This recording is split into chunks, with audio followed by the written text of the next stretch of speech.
Alright guys, we're just going to have a short video here analysing something that's come to my attention lately regarding this wonderful little device called PSVR. Now,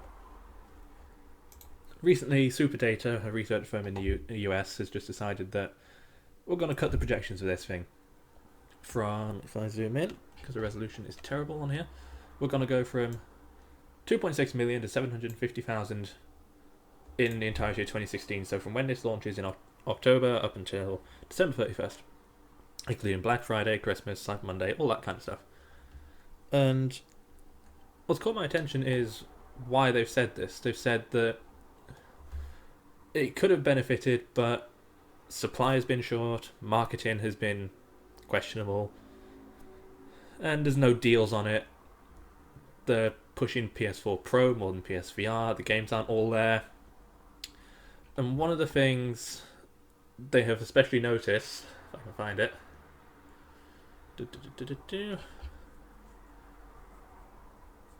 it's up here. They are indeed pushing for PS4 Pro instead. And they have pushed this one key point. Get the Pro now, get VR later, because it looks better on the PS4 Pro. If you have a PS4 Pro, you'll get a better VR experience. So here's this much more in-stock PS4 Pro than a PSVR. And if we look at Amazon, the PSVR is 350 quid on its own. PS Moves, that's quite a rip off at 70. Camera, 40. But if you look at the PS4 Pro, it's the same price. So for the same price, you can get PS4 Pro now, and then, assuming it's in stock, so it's not in stock, ignore that. You can have a Pro now, VR next year, assuming, big assuming that it's still being supported, because this leads to me to a few points regarding PS4 Pro and VR. VR is a peripheral, basically. It is a peripheral that costs as much as their newest console. That's already a hard sell, but Sony's not helping themselves with this because they have all this hardware launching at once. And the key thing to take away from this is they're going to push Pro more, but you'd think they'd push VR more because that's kind of their new frontier. I was going to look at Game, and then I realised Game doesn't have the PSVR in stock, and the PS4 Pro probably costs like 400 quid from them. See, it'll be on here somewhere, won't it? Consoles, PS4. Do they have the Pro?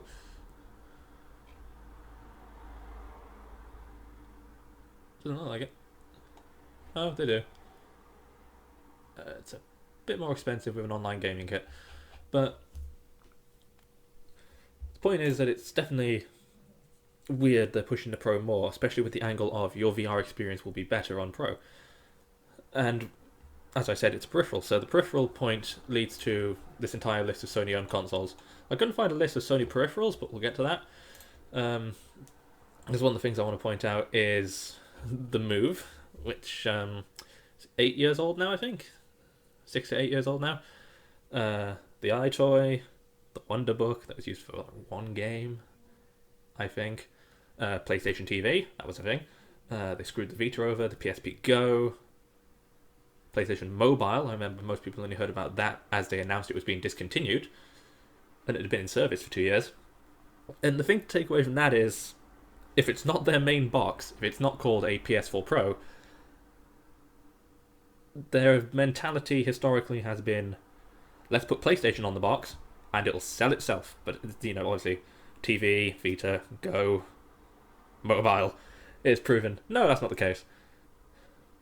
But with this, they seem to be like, let's release all this free iterations of hardware, VR, Pro, Slim, all at once, pretty much in a space of 2 months. That's confusing. But the angle they've put on VR is a little bit different. This is the key point I want to make with this. PlayStation VR, as listed here, has been pushed as better on the Pro.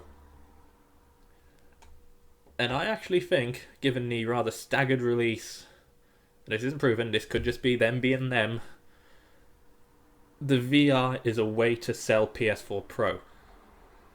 So let's just sit back and take a moment to kind of analyze this. There is no killer PSVR app. It even says here there's no killer app, there's no release of AAA content. All the games are a bit tech demo-y, it costs as much as a PS4 Pro, and their standard marketing point isn't to market PSVR, it's to market PS4 Pro as a better way to play VR. So it kind of feels like PSVR has actually been used as a way to sell more consoles than to sell VR. Which, I suppose, from their perspective does make sense because VR is uncharted territory. But you have the biggest user base of consoles from the 8th generation, by some margin. Do you need to sell the PS4 Pro? Because I thought the PS4 mentality that Sony said was, let's have... doesn't matter what kind of PS4 you have, as long as you've got a PS4. Which, yeah, okay, fair enough. And there's probably 50 million people who have a PS4 now. But then there's VR, and VR has always kind of struck me as, we're going to push this, we're going to have this new thing over the competition. This is going to be our thing that separates us from the Xbox, because in terms of the console itself, there's not much separating them. But it seems like it's a situation where the VR is a marketing tool, almost. I mean, I don't know what goes on in Sony's head. I mean, as I said, they seem to just put a PlayStation name on it, expect it to work. It's just an observation I made that VR seems to be their little way to sell PS4 Pro at the expense of not actually selling VR. So, let me know what you think down below, and we'll probably do more discussions like this in the future, actually. Alright, guys.